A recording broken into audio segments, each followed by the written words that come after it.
Welcome back to Recreation Rendezvous at the junction of nature and play. We are so happy to be back in the podcast studio this morning with a very special guest, Cheryl McDermott, a certified nature-informed therapist. Thanks for being with us today, Cheryl. Thanks for having me.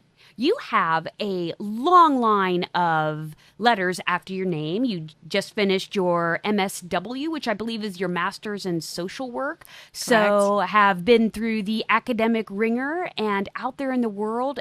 And the reason that we invited you to be here today is to talk a little bit about a very special program that you are doing with Bloomington Parks and Recreation called forest bathing. So the podcast world out there, I know, is intrigued to know, for those who are picturing an actual bath in the forest, tell us a little bit about a certified nature-informed therapist or therapy, and then forest bathing in a nutshell. What are we talking about?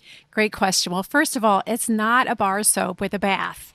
It's funny, people say that you think about sunbathing.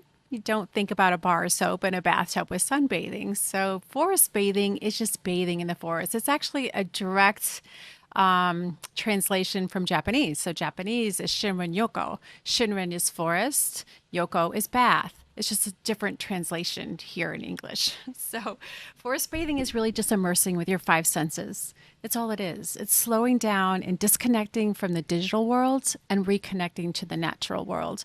We spend so much time anymore indoors instead of outdoors that we've forgotten how to reconnect. In fact, human species, us, all of us sitting in this room, in our evolution, we spent 99% of our time outside. It's only in the past 40 years we've been inside, and now we spend 93% of our time inside. So 93%. Reconnecting is important. Wow. Boy, that's a big statistic. Well, tell us, how is forest bathing different than a walk in the woods? Great question, because I'm a huge hiker. So I love to hike. I have point A to point B. The difference is once you kind of get acclimated into the forest or whatever walk you're on, a city park, whatever it happens to be, then you make a conscious effort to get quiet. So normally, like, I'll take a little cushion because I like to be comfortable.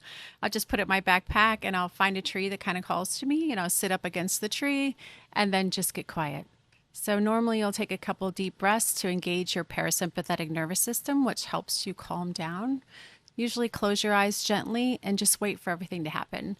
It only takes probably 30 seconds for your mind to start wandering and you'll start noticing things. So your five senses will instantly engage.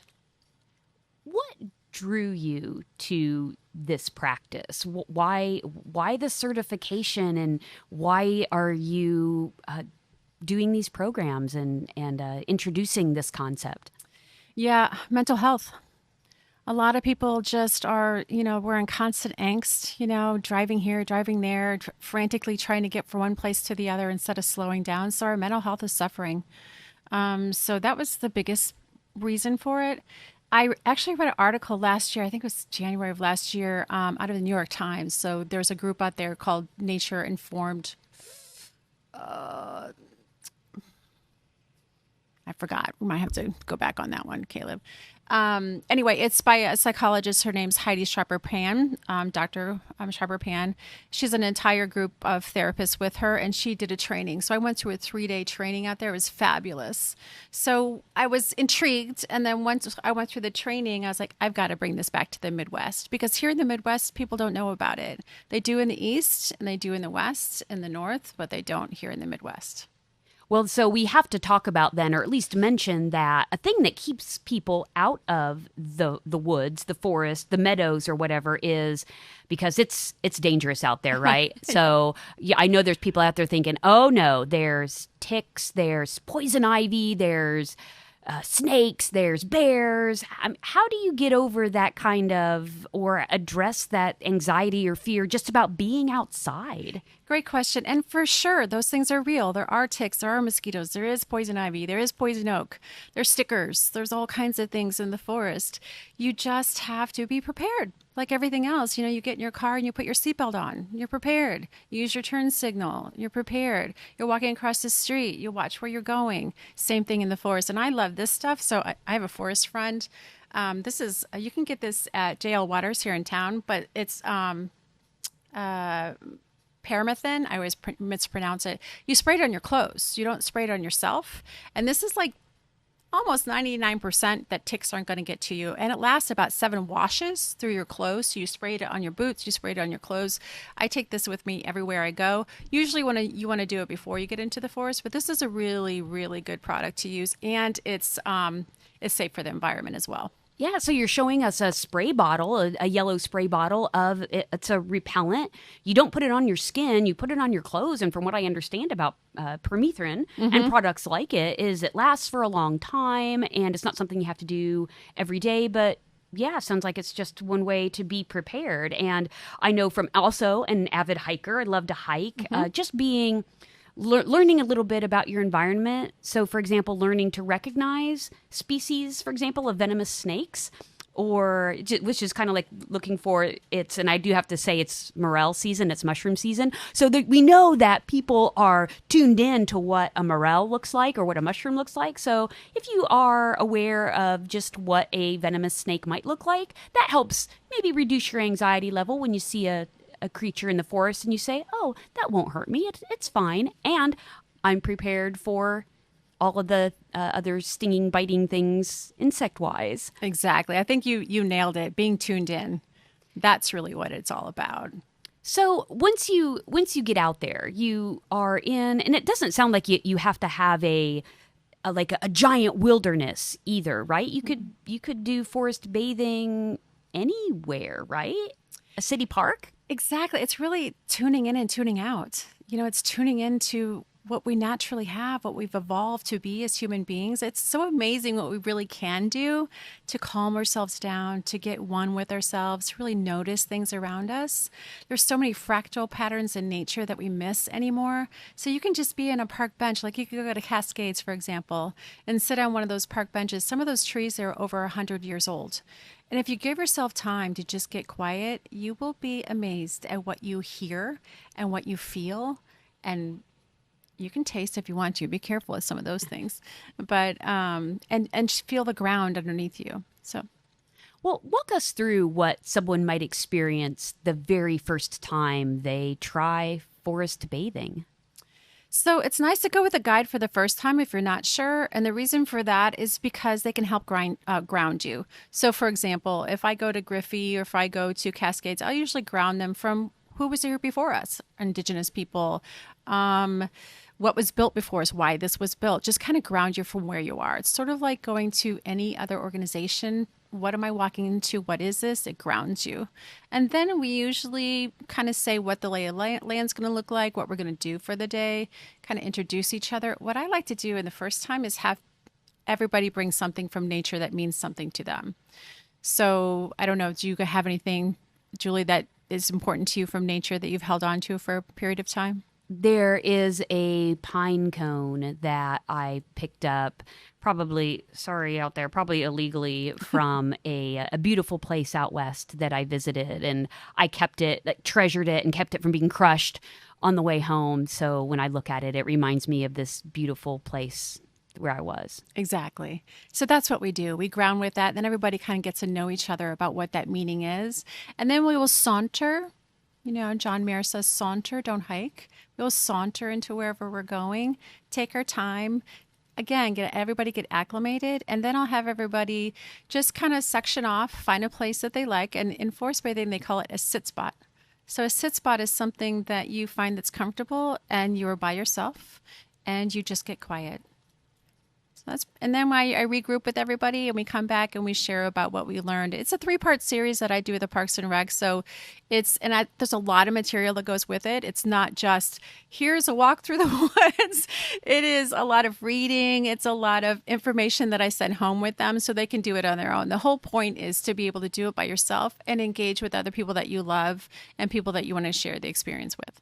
Well, and that's the value, right? Is not just going out and sitting on a park bench and then thinking about all the other work you have to do or the places you have to go or that deadline that's coming up, is to not think about that or not be consumed by that, but to go somewhere else and find some peace. Yeah, there's actually research about that. So, Quinn Lee, I don't know if you've seen this book, but this was 1982. It's forest bathing. So it got popular in Japan. And I didn't know this until I started researching, but Japan, 80% of that country is forest. We would think urbanly, of course, Tokyo is so highly populated, but a lot of the country, because of the culture, is still very reverent to the land around them. So, forest bathing, he noticed, he was the mental health director, I believe, I may have that wrong, but for the country. And they were, so urban workers were experiencing a lot of stress, a lot of anxiety, a lot of depression. So, he did a clinical trial, a legit clinical trial looking at cortisol levels. So he did blood samples before going into the forest, and then he also did stress levels. So there was probes to measure your heart rate and monitor that and so forth. The upshot is that he found that they were able to decrease cortisol levels, decrease stress levels, decrease depression. And what's unique about Japan is they have cypress trees. So hinoki oil is secreted from these trees. And what's really, really interesting about these trees is that they have phytoncides. And phytoncides are what trees produce to fight off infection. So if I'm a tree and you're a tree and Caleb's a tree, and we're like, hey, there's danger coming, we will release these phytoncides. And what's really cool is that human beings, because we evolved with them, we can absorb those phytoncides, and it increases natural killer cells. Super, super cool. It's not just cypress, but it's pine, it's cedar, even rosemary, believe it or not. I read about that. I'm not sure how much we can get from that. But for me in my therapy office, I have hinoki oil and a diffuser. He also did some trials on that, looking at people in a hotel room, those, clinical trial, placebo group and control group. And those that had hinoki oil, which is from the cypress trees, in their diffuser actually had decreased stress and depression levels. It's pretty cool. So there is some hardcore scientific foundations for this whole practice. Oh, yeah. Yeah. So what if someone is, I don't want to say suffering, but maybe experiencing is a better word. If someone is experiencing mental, physical health issues, what types of those issues benefit most? Or is there a health condition that might be particularly addressed through definitely practice? Stress and anxiety, because stress and anxiety is our sympathetic nervous system. It's our fight or flight. It's the car horn. It's walking into work and everything blowing up. We're in a fight or flight mode. It's our parasympathetic nervous system that helps us relax and slow down. So to learn how to engage that parasympathetic nervous system, that's what we need to do for our mental health, because we're out of balance a lot of the times. We're constantly in this fight or flight, instead of slowing down. So that's the purpose of forest bathing, is to learn how to slow down, tune in to our natural surroundings, use our five senses, which we are designed to do, to be able to slow down and relax, to reduce our stress and our anxiety.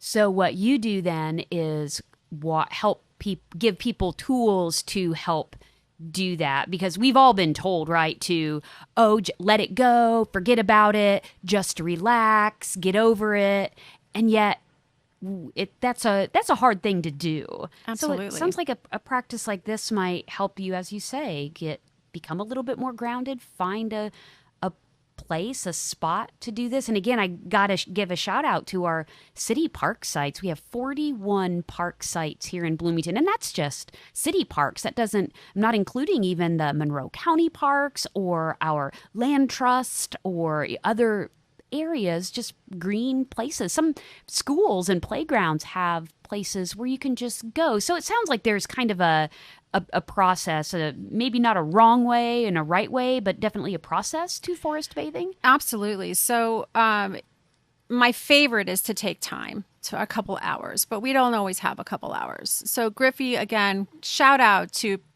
City Parks and Rec for doing that new trail at Griffey. It's the South Trail. If you haven't been on it, I highly encourage you to do it. You will not know you're near a city. It's a very dense forest. There's a really nice creek that runs through there. There's a bench to sit on. It's absolutely gorgeous. That's my favorite place to forest bathe, because it's time.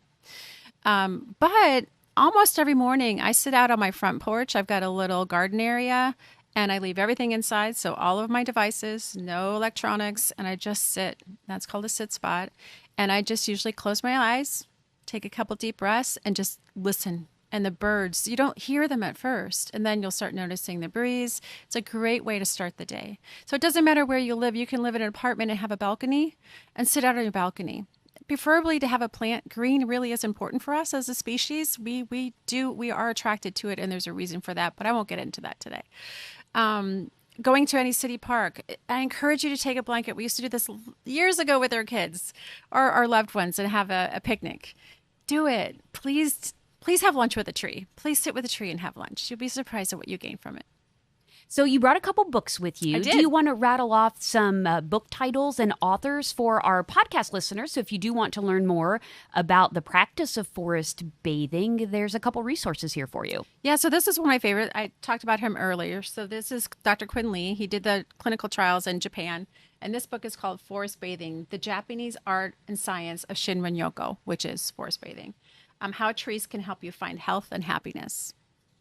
I know it sounds silly, but it's really not. It's actually amazing. I love trees, and the forest is one of the places I'm happiest. So I think that author has something going on there. And you know, Julie, I've never heard a single person say they haven't been happy when they've been out in nature. It's really interesting, unless they get bit by something and it stressed them out. But normally people have a great relationship with it to say, oh, I remember when I was a kid at the lake cottage, or I remember at the beach. It doesn't necessarily have to be a forest. It can be outside.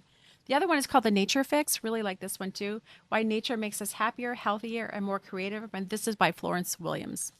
Another good book.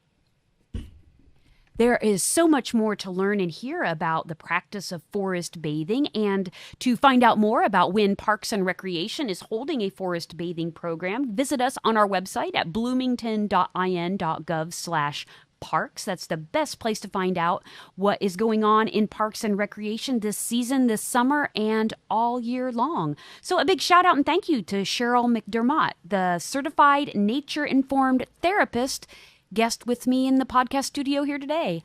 Thanks for having me, Julie. Really appreciate it. Thank you so much for being here. And thank you out there in podcast land for tuning in to another episode of Recreation Rendezvous at the junction of nature and play. Big thank you to the Banneker Community Center for hosting the podcast studio down here in the Terrence Thomas Teen Room.